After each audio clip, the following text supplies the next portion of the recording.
Another Rat Chat, April 14th, 2024. I am Zoom, and you guys know that, but there's a lot of our fellow rats that are here. I can't see their names right now, but there are a lot of good folks we'll hear from at the end. A lot of different stuff going on, so let's move on to the next slide here. So welcome. These are the cliff notes of what we're going to be covering. It does not mean that we can't go into details on other things or allow you guys to answer or ask questions for us to answer. Sorry. We'll get through our presentation first. Please, no interruptions during that time. We're doing kind of the honor code here and giving you guys a lot of leniency for not disabling your mic, so please respect that. During the process in which we talk about what's going on, you should open up a notepad now so that you can type your questions. That way, when we call on you, you're prepared and ready to go if you don't want to forget something. So we'll talk about a little bit of our 2023 to 24 accomplishments so far. We're going to talk a little bit about the production process for those that do not know what that looks like. We're going to talk about some models that are a work in progress right now, things we announced through our roadmap and the progress we're making since that roadmap, which is more than what we're showing, just for reference. We'll go through some Chokepoint updates as well. And at the tail end, again, I was calling on Sniper that if he wants to share some more information about what's going on, that's great. You will notice missing from this current list is developments of World War II Online 2.0. I'll come right out of the gate and say why that is. It's because there's a lot going on that would reveal IP-related stuff that is not visually able to demonstrate to you right now. But I want to encourage you and know that the majority of our development resources are dedicated to that. And we're as anxious as you are to get some information out and for you to receive it, but just be patient. All roads lead to 2.0. The efforts that we're making in Chokepoint is the basis of the infantry system. We'll talk a little bit about our recovery there and stuff because it hasn't been an easy road. The production process that refers to these models is kind of following the footsteps of our predecessors in terms of rebuilding the game and literally replacing some of the original models that were first implemented. So that part's kind of cool. All right, let's go forward. So a lot of information here. In fact, Sniper, you wrote most of this. Do you want to touch this? Sorry to put you on the spot, but trying to reserve my voice here. Yeah, I can run through it if you want. It's all good. So for the past 2023 and then these first couple months within 2024, these are just some quick stats that we pulled from both our backend ticketing system, our wiki, and our stats site. So 108 public bugs, 198 new features.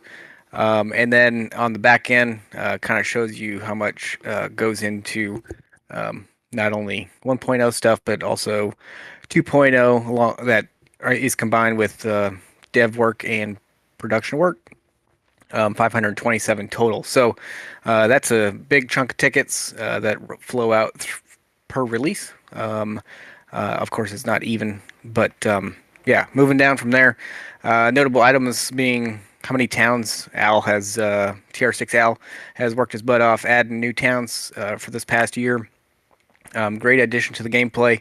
And then bomb loadouts, Wellington Bomber. I know the Wellington Bomber was a long-term thing after the JU-88. Proximity AOs being trying to get the game back into the players' hands, allowing them to make strategic decisions on where attacks and defenses are done at. Squad missions hasn't been around maybe even before my day when I started in 2003. Those are now back in the game. IVC, in-game voice comms, that's a pretty major one for the game as a whole. So those are two big, or that along with proximities AOs are two big ticket items that have been kind of a long-term goal of CRS's. So it's good to have those in there. We've got a new Fallen Rat memorial just for specific CRS members that have passed away. Ricocheting rounds, again, Haven't been in the game for a very long time. Got those re-added to enhance gameplay and make things kind of look cool. Roadmap items for the production side, kind of I'm they'll talk about later in this brief, but um, so far within the last year and this year, they've added 15 new units, so ground up new 3D models, and they're capable of being brought into 2.0 right away. So excellent progress on that, and more to come. Cool features are new unit Higgins boats, allowing for Zealand's play to enhance that. And then pontoon bridges and Bailey bridge PPOs, along with a whole ton of other cool little PPOs that have been added. And then, yeah, moving on from there, over the past year and some, unfortunately, we've lost 12 former players. And had memorials throughout the year for them to be remembered. So don't forget previous players. And then, so that was release info. Moving on from there is campaign, 6 of them within this time frame, and almost 4 million sorties. So that's a lot of gameplay by a lot of people, which is great to see. So let's keep that up. I think that's all we got on that one. Thanks, Sniper. Look, we're touching base on a little bit of 2023 here, primarily because we really work in 2-year increments, it feels like. To that end, when we did our roadmap this year, we did not do a lot of retroactive kind of reflection. And, there's a lot of interest, a lot of demographics we have to serve here in this community, not just Axis or Allied, but infantry players, bomber pilots, fighter pilots, you name it, anti-tank gunners, AA gunners. There's a lot of different things to do. And when we're talking about the available resources that we have to work with, this is a phenomenal list. And so don't forget that. All right. Well, really, the man who put this particular thing together was Corn. Corn, if you like, I'd like you to jump in here. You're welcome to add anything to this. You can literally read it, but this is really your thing you put together here. So, what this is, it's given an overview of how our current production pipeline works with new asset generation. When I say new asset generation, what I'm talking about is um, right now we've got over 100 vehicles in the game, and we're working on redoing the models for these vehicles. But at the same time, we're trying to support 2.0 as our primary focus. And through the help of a couple of rats, when we were working on some models in the back, we figured out a way to do a pipeline that allows us to address both at the same time. So what you're seeing here is obviously we're gathering up all the information for the vehicles that we need to do the modeling on, obviously aiming for the lowest quality vehicles first, right? The ones that just kind of look like crap. And we're working from there. We've been doing all of the ATG guns right now. But the way the process works is the artist goes through and rebuilds the model first as a high poly asset. This asset's intended use is going to be for 2.0. Once the high poly asset is completed, we then put it through the UV and texturing phase. And what happens with there is once it gets UV'd and textured, then there's a poly reduction that happens to bring it down to a level that the archaic engine that we currently have, which is the big reason why we're moving to Unreal, can handle it. But it's also a dramatic improvement over a lot of what you're seeing in game. And so in this process, by the time we get it integrated back into, even starting the integration back into the client, we've already got the Unreal 2.0 asset created, the textures as well. and they're sitting there. So it's just an additional extra step that we're taking to now take the Unreal asset and convert that into a manner that the engine that we have can use and give you guys an improvement at the same time, all through the one pipeline. It's really cool. We're able to move things through at a quick enough pace that, like I said, we already got through with the towed guns coming in the next update out to you guys.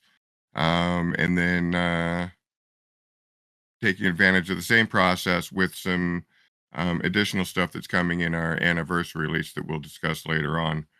But this is just an overview of how the pipeline works and how it benefits both projects at the same time. Yeah, good stuff there. This is a great process. It's very essential, and the whole idea is again benefiting both projects at once. But because we know the road to 2.0 is going to be a long one, it just is, boys. There's nothing we can do about that. But we made the big Hail Mary pass, and we're going for it. So yeah, it's good.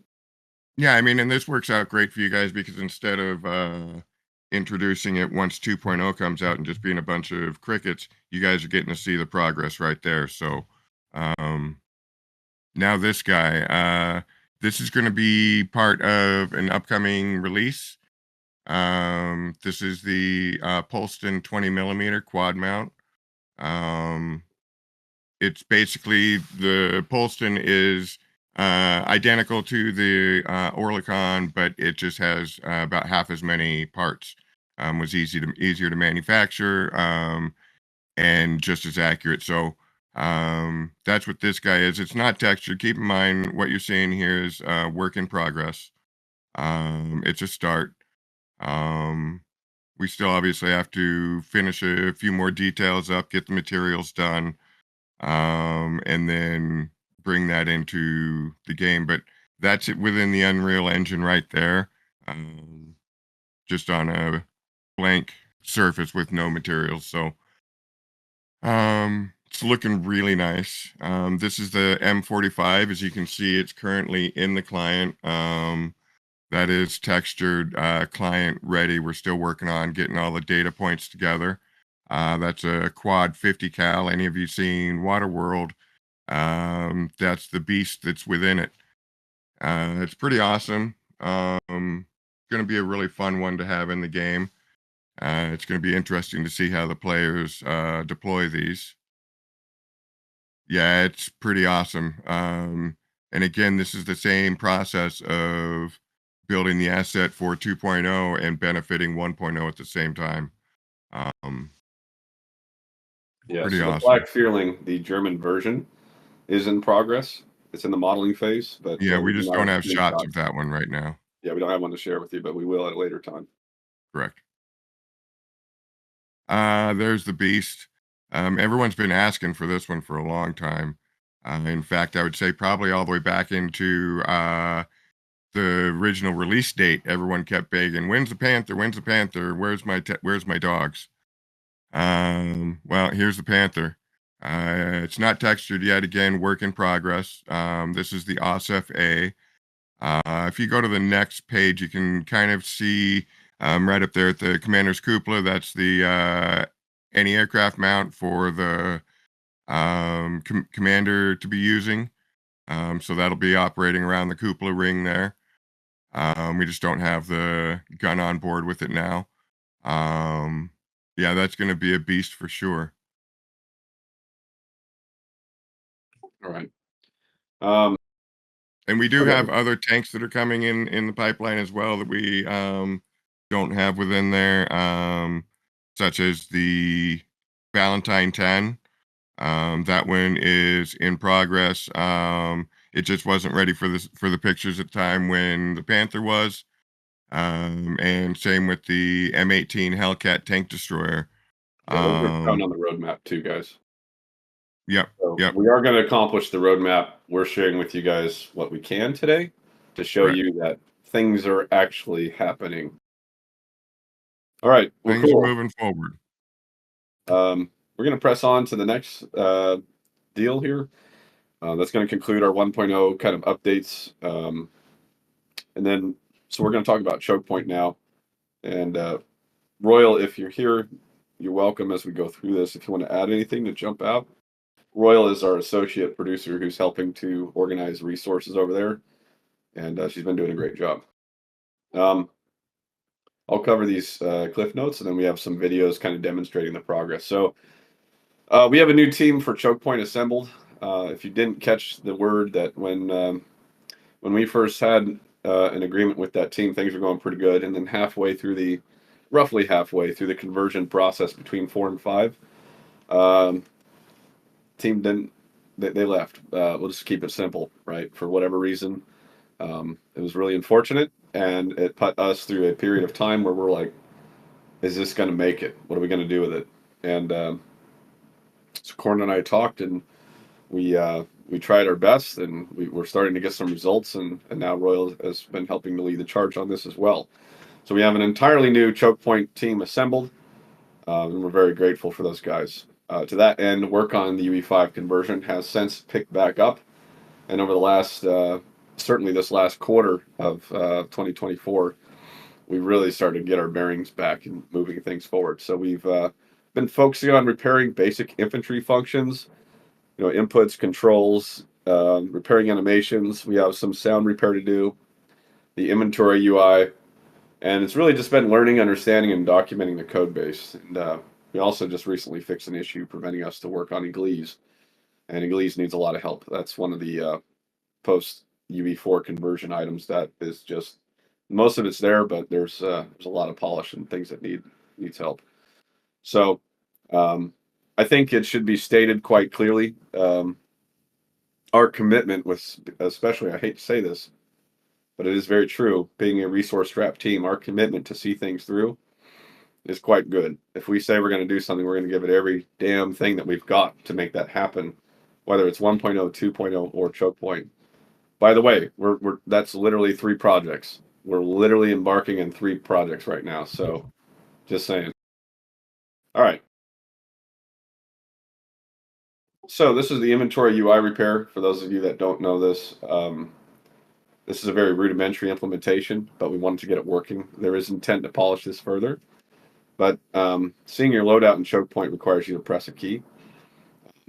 So that's why that's there. This wasn't working at all before, so it doesn't look like much, but it is something.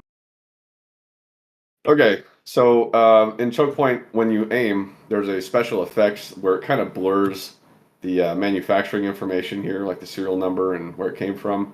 And then you'll notice kind of a vignette. And so this was not working up until very recently. So little video demonstration. Hopefully it comes through okay.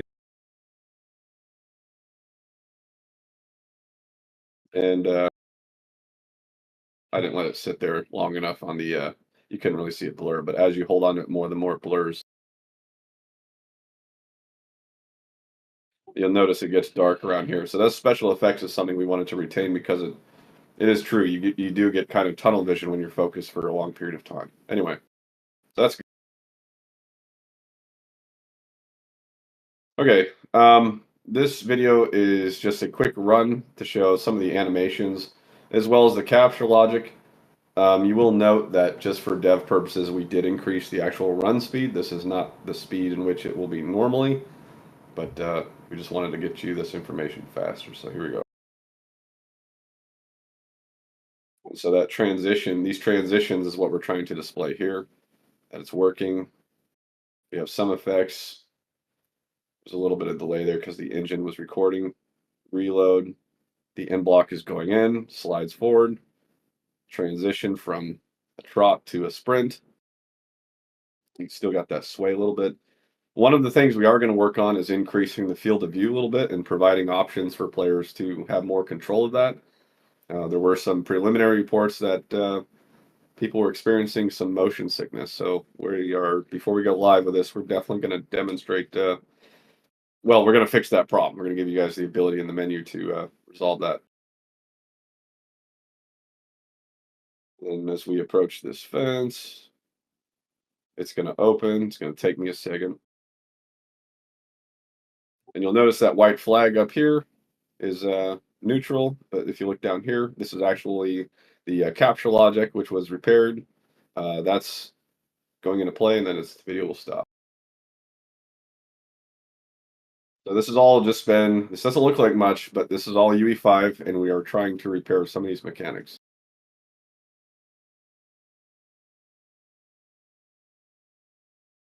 Okay.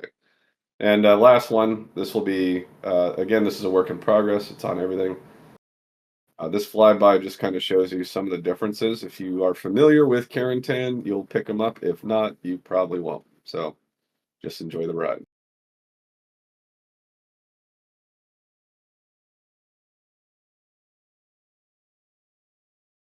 This one right here, this area, this is the town hall. This was completely gray boxed when we took it over. So a lot of great work has happened there, just for reference.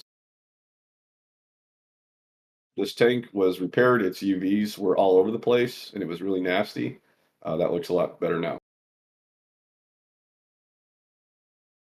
If you didn't notice in that town hall, that view that was just back there, like the interior has actually been updated as well. So it's not just an exterior texture, it's got a full treatment inside.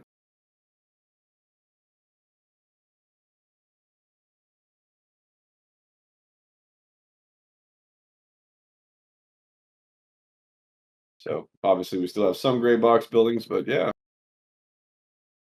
That's kind of what Carentan looks like from a top level view, and this is where the Americans start. Anyways, hey, Triumph, are you here?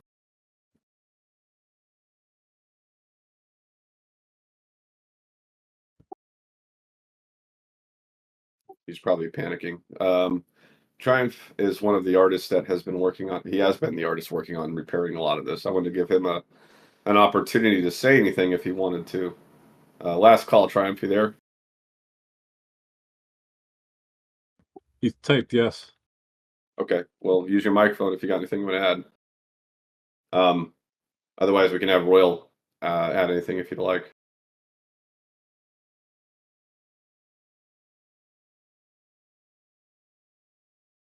Royal, anything you want to add to this, or if he can't talk, you have anything you say? I can't see it, so I'm not exactly sure. Okay, But fly by through Carentan.